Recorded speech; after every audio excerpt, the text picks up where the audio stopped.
Okay बच्चों, शाबाश, आ गए अपनी अगली क्लास में। और ये सवाल बेटा 28 नंबर तुम्हारी स्क्रीन पर है। देखिए देखिए, आपकी स्क्रीन पर है ये सवाल। पैसे के नहीं मिलेंगे इसके बदले में। कौन बनेगा करोड़पति नहीं चल रहा है, नाभिक चैप्टर का अतिरिक्त अभ्यास चल रहा है। और जिगर रखने वाले पढ़ते हैं इसको। अतिरिक्त अभ्यास पढ़ते हैं वो जिनमें जिगर है, जिगर वाले पढ़ते हैं। तो कौन बनेगा करोड़पति नहीं चल रहा है। चलिए, अब आया क्वेश्चन नंबर 29। ओके, शाबाश। क्वेश्चन नंबर 29 को पढ़िए, शाबाश। क्वेश्चन नंबर 29, शाबाश। चलिए, क्या कहा क्वेश्चन नंबर 29 में? क्या कहा? टेक्निकल क्वेश्चन है, मतलब टेक्निक है सवाल के अंदर। नीचे दी गई क्षय योजना में गामा क्षयों की विकिरण आवृत्तियां एवं बीटा कणों की अधिकतम गति ऊर्जाएं ज्ञात कीजिए। ठीक है, तो मतलब बीटा डीके हुआ है, दो तरीकों से बीटा डीके हुए हैं। ठीक, चलिए कैसे हुए हैं जरा देख लें एक बार। पहले देख लेते हैं। 3 ऊर्जा स्तर हैं, 1 2 3। हाँ, तो पहले तो ये लिख लें जिस जहाँ से होना है। ये रहा, देखो ये रहा। 3 ऊर्जा स्तर हैं, एक ये वाला है, एक ये वाला स्तर है, और एक जीरो लेवल है। ये जीरो लेवल है। यहाँ पे ऊर्जा है बेटा जीरो। यहाँ पे है 0.412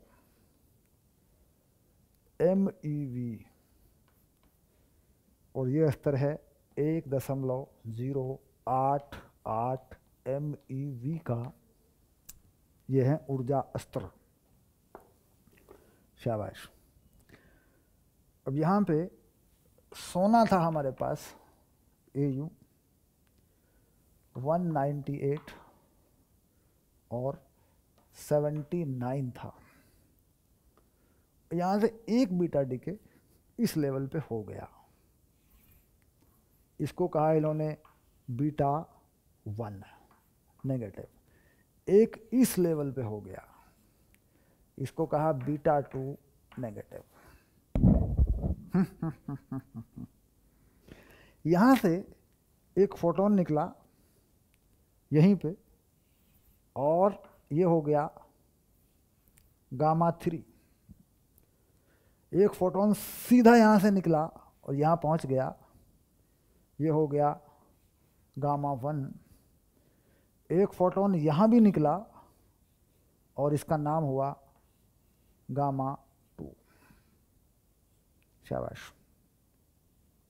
ओके, ये है कहानी उस प्यार की जो प्यार सदियों पहले हुआ था। मतलब दुनिया बनाने वाले ने दुनिया से कुछ प्यार किया होगा, दुनिया बनाई सदियों पहले, और आज दुनिया इस स्थिति में पहुंच गई है। आप जानते हैं दुनिया किस स्थिति में पहुंच गई है। बोर ना हो इसलिए ऐसी बातें कर लेता हूँ कभी कभी। खैर, ये सवाल टेक्निकल है। क्या पूछा है? इन विकिरण की जो आवृत्ति है वो पूछा है, और बीटा के पास जो गतिज ऊर्जा है वो पूछा है। तो बेटा देखो, यहाँ से कुछ ऊर्जा निकलेगी, और जो बना है वो क्या बना है वो भी देख लेंगे। जो बना है वो बना है मरकरी Hg 19880। जो बना है वो बना है Hg मरकरी 198 और 80। ये बना है, ये प्रोडक्ट है। तो जो ऊर्जा यहाँ से निकलेगी वो ऊर्जा कुछ गतिज ऊर्जा में जाएगी, ये बीटा लेके भाग जाएगा। बाकी जो बचेगी वो इन फोटोन में जाएगी, यानी गामा डीके होंगे। गामा डीके कब होता है? अच्छा बताओ, गामा डीके कब होता है? गामा डीके नॉर्मली सामान्यतया बीटा डीके के बाद होता है, या अल्फा डीके के बाद होता है। गामा डीके अकेला नहीं होता जनरली, बीटा डीके के बाद होता है या अल्फा के बाद होता है। देखो, बीटा डीके हुआ तो 2 गामा निकले, 2 फोटोन निकले, एक ये फिर ये। एक सीधा एक ही फोटोन निकल गया, अब ये फोटोन जो निकला इस वाले बीटा डीके की वजह से निकला होगा, इसकी वजह से दो निकले, एक ये निकल गया एक ये निकल गया। ये सब प्रोसेस है। कुल मिला के क्यू वैल्यू देखते हैं कितनी ऊर्जा निकली। तो अभिक्रिया लिख लेते हैं, सवाल का नंबर लिख लेते हैं। ये है 1329 AU 198 और चलो 198 ही लिख लो, क्या फ़र्क पड़ रहा है। क्या बना इससे बना Hg और ये 198 79 लिख लो, इसको 80 लिख लो, 198 ही लिख लो ऐसे। और यहाँ मिला एक इलेक्ट्रॉन और एक एंटी न्यूट्रिनो और ये मिला बीटा नेगेटिव। ऐसी स्टोरी है, 2 बार हुआ है, ध्यान रखना 2 बार हुआ है। ये बीटा 1 है, इसकी वैल्यू है Q1 है ना इस अभिक्रिया में। दूसरा जो बीटा 2 निकला है उसको भी लिखना ही पड़ेगा। AU है 198 79, ये बीटा 2 वाला है, Hg है 80 है, 198 है और ये है Q2। मतलब ये हो रहा है, सीधी बात है। तो पहले Q1 अगर निकालना चाहें तो द्रव्यमान घटा लेते हैं पहले Hg का। शाबाश, कितनी ऊर्जा निकलेगी देख लेते हैं।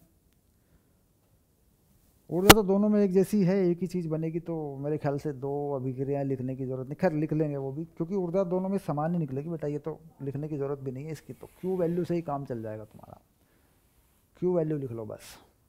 2 अलग अलग बाद में सेलेक्ट करके डिस्ट्रीब्यूट कर देंगे, बाद में बांट देंगे ऊर्जा को। Q वैल्यू कर लो पहले। तो 197.96 96 82 33 माइनस 97 96 67 60 96 67 60 और ये है MeV। तो ये वैल्यू कितनी आ रही है इस बात का पता लगाना ज़रूरी है। ये आएगी बेटा 1.37 MeV। ये Q वैल्यू है, मतलब ये ऊर्जा निकलेगी। अब बात ये आती है कि 1.37 ऊर्जा यहाँ से मिलेगी। इसमें बेटा गुना तो कर ले 931 से, हाँ 931.5 MeV है ना, ऐसे ये वैल्यू है। तो इस वैल्यू में यहाँ आ गया यहाँ, तो यहाँ इसकी गतिज ऊर्जा क्या हो जाएगी, बीटा की गतिज ऊर्जा कितनी हो जाएगी, ये होगी 1.37 में से घटा देंगे 1.088। तो कितनी बचेगी, मतलब वही 37 ही बचेगी, 0.37 36 0.36 लगभग। क्यों, क्योंकि ये ऊर्जा का जो स्तर है ये 1.08 पर, मतलब 1.1 पर है, 1.1 पर है। तो 1.1 में 2 आना चाहिए ना बेटा ऐसे, क्योंकि ये लगभग 1.1 मान लो, तो 1 2 6 2 7 जो भी ये आ जाएगा लगभग। ये है गतिज ऊर्जा और ये है किसमें, ध्यान देना ये MeV में है वैल्यू। तो समझ गए होंगे कि भाई यहाँ से जो ऊर्जा मिली वो कितनी मिली, 1.37। और कितनी ऊर्जा पे आके मामला टंग गया, इतने लेवल पे आ गया मामला। तो गई कहाँ, तो बीटा लेके भाग गया। अब इस ऊर्जा का क्या होगा, कहला इसके बदले में फोटोन निकलेंगे, इसके बदले में फोटोन निकलेंगे। शाबाश, 0.28 है ना, 0.28 ये हो गई। देखो ये बात स्टोरी समझ में आ गई। अब ये जो फोटोन है गामा 1, देखो ये पूरी ऊर्जा को खर्च कर रहा है, ये पूरी जो ऊर्जा है गामा 1 इसको खर्च कर रहा है ना। तो इसके हिसाब से इसकी आवृत्ति निकलेगी। अच्छा अब दूसरे वाले में देख लें, कितने स्तर पे आ गया, 0.412 पे आ गया। तो यहाँ ऊर्जा कितनी निकलेगी, 1.37 0.42 तो ये आएगी 0.96 MeV। ये क्या है? ये बीटा की गतिज ऊर्जा है। ये बीटा की गतिज ऊर्जा है, क्योंकि भाई यहाँ से यहाँ तक ऊर्जा कहाँ चली गई, कितने ऊर्जा स्तर पे आया है 0.41, तो बाकी कहाँ चली गई, तो बाकी इसकी गतिज ऊर्जा हो गई। अब यहाँ से आने के बाद ये लिख लेगा गामा 2, तो इसकी आवृत्ति मिल जाएगी तुम्हें। यहाँ से यहाँ आने पे इसकी आवृत्ति मिल जाएगी। अब आवृत्ति कैसे मिलेगी? आवृत्ति कैसे मिलेगी देख लेते हैं एक बार। 3 चीजें हैं बेटा ऐसे। तो ν1 है ना, ν1 क्या होता है? H। फार्मूला क्या होता है? एनर्जी होती है H न्यू, होती है कि नहीं बताओ? H न्यू होती है ना पक्का। तो E कितनी एनर्जी है पहले लेवल में? 1,001.88 MeV। 1.6 गुना 10 की पावर -13, ये बन गई जूल। H की वैल्यू 6.6 10 की पावर -34 हर्ट्ज। देखो H की वैल्यू कितनी होती है? 6.62 या 6.6 लगा लो। ये हर्ट्ज में आएगी पहले वाली। दूसरे वाली कैसे आएगी? दूसरी एनर्जी कहाँ पर है? गामा 2 कहाँ पर है? यहाँ पर है, देखो 0.412, तो ये 0.412 जूल में बना लें। 1.6 गुना 10 की घात -19 और प्लैंक नियतांक से भाग कर दें। ये आ गई बेटा यहाँ। अब ये हो गई तुम्हारी 2 वाली। अब आया 1 हो गया, अब आएगा 3। तो 3 में गया, इसको घटा लो इसमें से। 1 8 8 में से 4 चले गए, तो 8 3 नंबर है, 6 7 6 6 7 6। तो ν3 0.676 गुना 1.6 10 की पावर -13 MeV को जूल बनाया। 6.6 2 या 3 जो भी लिखना है प्लांक में, 10 की पावर -34। ये आ गई तीसरे वाले की। मतलब फोटोन है, फोटोन की आवृत्ति निकालना आप जानते हैं। ऊर्जा है आपके पास, ऊर्जा किस में है? MeV में है। तो इसको किस में बनाना पड़ेगा? जूल में। जूल में बदलने के लिए क्या करते हैं? 1.6 10 की पावर -13 से गुना करते हैं। देख गलत लिख दिया, यहाँ ठीक लिखा है, यहाँ ठीक लिखा है, यहाँ ठीक लिखा है है ना। तो ये आवृत्तियाँ आपकी आपको मिल जाएंगी, आंसर मिल जाएगा। आंसर चेक करेंगे मिला के, ओके डन करेंगे। तो ये था 29 नंबर, शाबाश। चलिए अब आ गया 30 नंबर, अंतिम चरण की तरफ बढ़ रहे हैं। सेकंड लास्ट क्वेश्चन है, मतलब सेकंड लास्ट क्वेश्चन है, लॉजिक है थोड़ा सा। वेरी गुड, चलिए आगे बढ़िए, शाबाश। क्वेश्चन नंबर 29 के बाद 30 पे चलेंगे बेटा, शाबाश। एडिशनल एक्सरसाइज पूरी एनसीईआरटी की कर लो और ठीक से समझ लो आराम से, तो सिलेक्शन तुम्हारा 100% हो जाएगा बेटा, कहीं ना कहीं अच्छी जगह। हो सकता है IIT एडवांस निकले, JEE मेन निकले, नीट निकले, स्टेट लेवल का कोई एग्ज़ाम निकले। मतलब अगर एनसीईआरटी अच्छे से कर ली ना, तो मतलब निराशा तुम्हारे हाथ नहीं लगेगी, मेरी गारंटी है, मैं लिख के दे रहा हूँ बेटा, पक्का तुम्हें अच्छे परिणाम मिल जाएंगे। कुछ बच्चे बाद में UPSC की तैयारी करते हैं, बहुत मज़ा आएगा तुम्हारा। अगर UPSC को टारगेट कर रहे हो, बहुत मज़ा आएगा एनसीईआरटी करके चलना, एनसीईआरटी पढ़ते हुए चलना, मज़ेदार लाइफ होगी, बड़ी मज़ेदार, बड़ी आसानी रहेगी, बड़ा आराम रहेगा। 13:30, शाबाश। क्या कहा 13:30 में? सूर्य के अभ्यंतर में, सूर्य के अभ्यंतर में 1 किलोग्राम हाइड्रोजन के संलयन से के समय विमुक्त ऊर्जा का परिकलन कीजिए। सूर्य के अभ्यंतर में जो अभिक्रिया होती है उसको पकड़ना पड़ेगा बेटा, किताब को ठीक से पढ़ना पड़ेगा। सूर्य के अभ्यंतर में ये होती है अभिक्रिया, 4 1H1 प्लस 2 इलेक्ट्रॉन, और ये मतलब याद करनी पड़ती है, ये कोई ऐसी चीज़ नहीं, याद हो जाएगी तो फिर समझ में आ जाएगा। 4 2 प्लस 2 न्यूट्रिनो, 6 गामा और प्लस 26.7 MeV ऊर्जा। ये सूर्य के अभ्यंतर में अभिक्रिया है, सूर्य के अभ्यंतर में अभिक्रिया।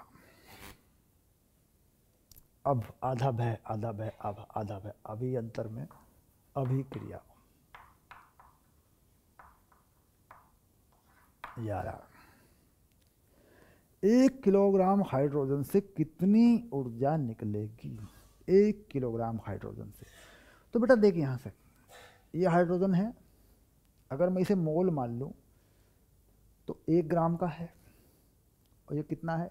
4 ग्राम है। तो 4 ग्राम से प्राप्त ऊर्जा, 4 ग्राम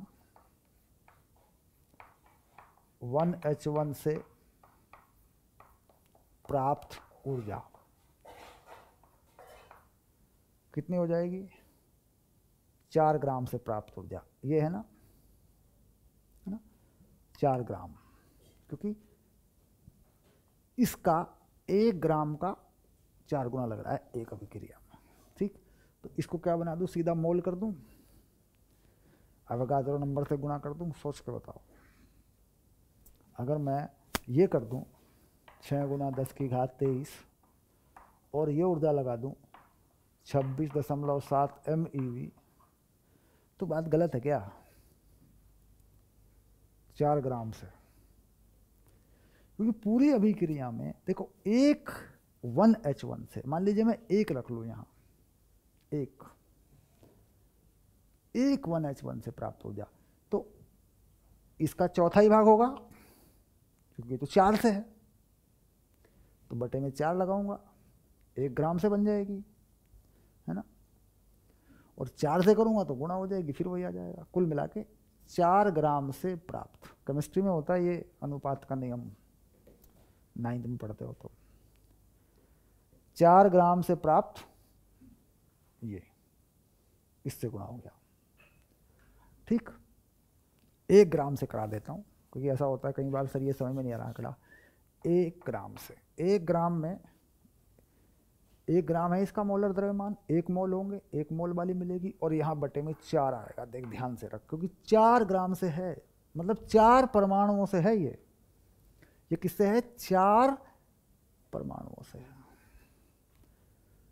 1 परमाणु से कितनी होगी? इतनी होगी। 1 मोल में इतने ही परमाणु होंगे, और 1 मोल में 1 ही ग्राम होगा हाइड्रोजन का। बात अब समझ में आ गई? 1 ग्राम से हो गई। ठीक, ऐसा कर लो, है कितना? 1 किलोग्राम। तो अब आ गया 1000 ग्राम 1H1 से प्राप्त ऊर्जा। तो 1000 से गुणा कर दूं, 6 गुना 10 की पावर 23 गुना 1000, 26.7 बटे 4 MeV, बस ये आंसर है। ठीक, अब जूल में चाहते हो जूल में मिल जाएगा तुम्हें, MeV में चाहते हो MeV में मिल जाएगा, वो तुम्हारी मर्जी पर है। ठीक, उत्तर में लिख देता हूँ MeV में, सॉल्व कर लेना। 26 MeV ये उत्तर आ रहा है। बाकी इसकी जांच कर देता हूँ मैं, क्योंकि मैंने गुणा घात करके मैं इसको लाया था, मैं देख लेता हूँ एक बार। 13 30 39 10 की पावर 26 MeV। ठीक है, ओके, चलेगा। तो पॉइंट यहाँ होना चाहिए, वैसे यहाँ पॉइंट होना चाहिए, और यहाँ इसको 27 हो जाना चाहिए, है ना, चलेगा ना, ये भी कर सकते हैं। विखंडन रिएक्टर में 1 किलोग्राम यूरेनियम 235 के विखंडन से विमुक्त ऊर्जा का परिकलन कीजिए। ये आप कर चुके हैं। यूरेनियम 235, हल्का सा हिंट दे दूंगा मैं बी पार्ट में। यूरेनियम 235 से जो ऊर्जा मिलती है वो मिलती है 200 MeV। ये तो किससे निकाल लेंगे? पहले 1 ग्राम से निकाल लेंगे, ये हम पढ़ चुके हैं। फिर इसका 1 किलोग्राम भी बन जाएगा। मतलब ये लॉजिकल सवाल इतना नहीं है, क्वेश्चन सिंपल है। ए पार्ट में कुछ लॉजिक है। क्यों? क्योंकि सूर्य अभ्यंतर वाला जो कंसेप्ट है, ये सूर्य के अभ्यंतर में कौन सी अभिक्रिया होती है, इसको याद करना थोड़ा सा ज़रूरी है। बाकी अगला सवाल सिंपल है, 1 किलोग्राम यूरेनियम 235 से ऊर्जा। चलिए अब आया 31 नंबर, 31।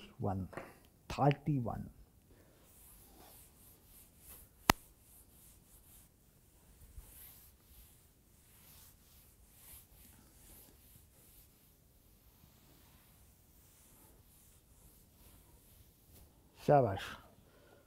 तो ये हम पहुंच गए हैं 14:31 पर, मतलब यात्रा अंतिम चरण की ओर है। देख लीजिए, मान लीजिए कि भारत का लक्ष्य 2020 तक 2 लाख मेगावाट विद्युत शक्ति जनन का है। 2020 तक इसका 10% नाभिक के शक्ति संयंत्रों से प्राप्त होना है। तो कितनी शक्ति की जरूरत पड़ेगी?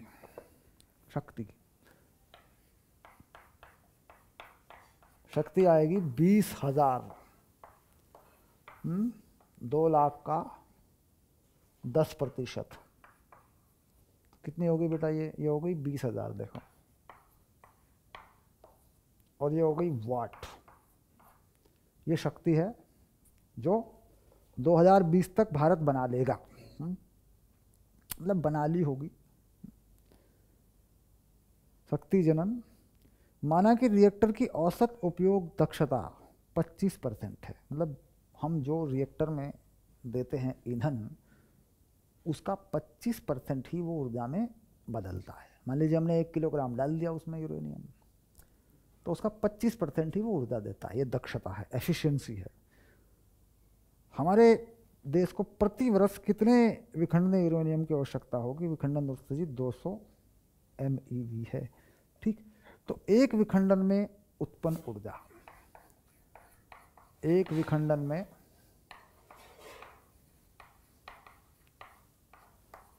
उत्पन्न ऊर्जा, ये है बेटा 200 MeV, और यूज किया जा रहा है यूरेनियम 235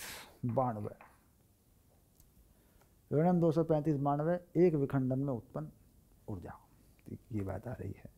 और खर्चा होता है ऊर्जा में केवल 25%। ठीक, तो कितने यूरेनियम की जरूरत पड़ेगी अगर हम ये ऊर्जा बनाएं, ये बना लें आपकी 1 वर्ष में? तो 1 वर्ष में आवश्यक ऊर्जा, 1 वर्ष में आवश्यक ऊर्जा, भाई 1 साल पूरा लगेगा, मानोगे इस बात को? तो ये क्या है? शक्ति। तो 1 वर्ष में कितनी हो जाएगी? 3.154 गुणा 10⁻7, ये होते हैं सेकंड, समय। ये है ऊर्जा 20,000। ये हो गई बेटा जूल। मतलब ये ऊर्जा बनानी है पूरे साल में, इतनी ऊर्जा बनानी है। ये शक्ति है, ये 1 साल का समय है सेकंड में। तो वाट गुणा सेकंड क्या हो गया? जूल हो गया। अब 1 ग्राम यूरेनियम से उत्पन्न ऊर्जा,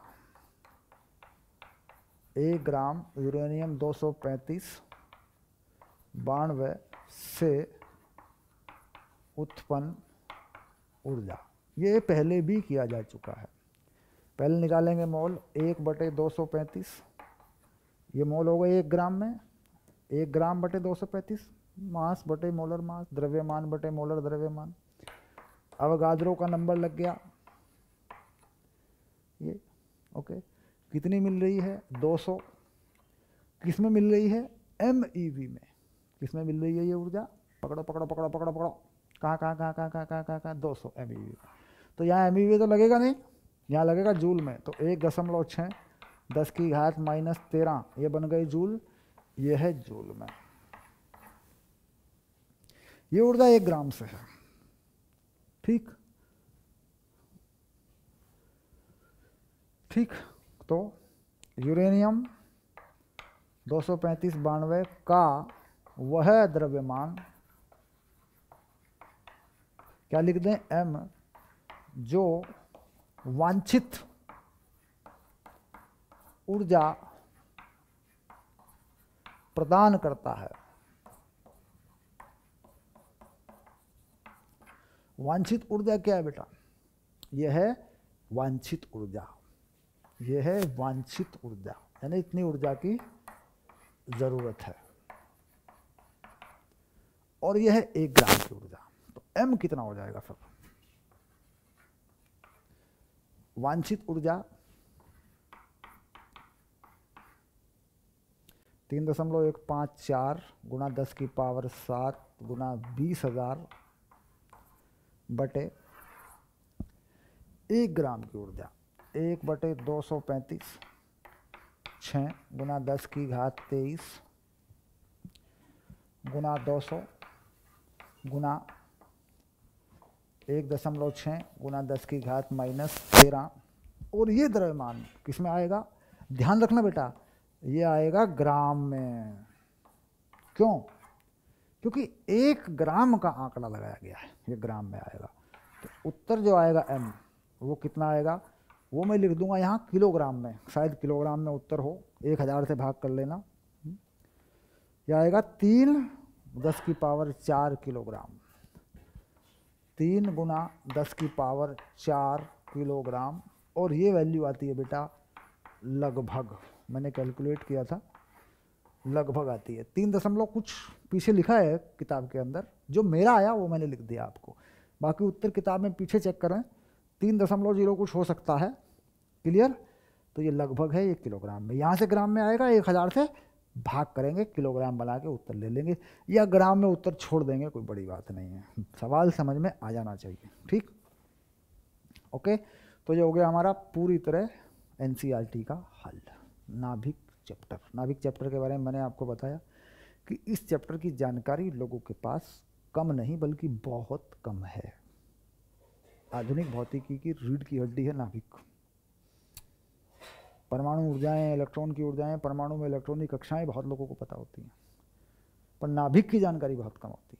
इसलिए इस चैप्टर को अच्छा करें, एक बार पढ़ने के बजाय इसे 2 बार पढ़ लें, अपनी कॉपी बना लें, इंपॉर्टेंट चीज़ों को जो मैंने लेक्चर में पढ़ाई गई हैं उनको नोट्स में ले लें, एक एक चीज़ को लिख के चलें, जो ज़्यादा इम्पोर्टेंट बात है उसको हेडलाइन में रखें, उसको अंडरलाइन कर लें, अपने चैप्टर को तैयार कर लें। इसमें से काफ़ी कुछ आना है प्रतियोगी परीक्षाओं में।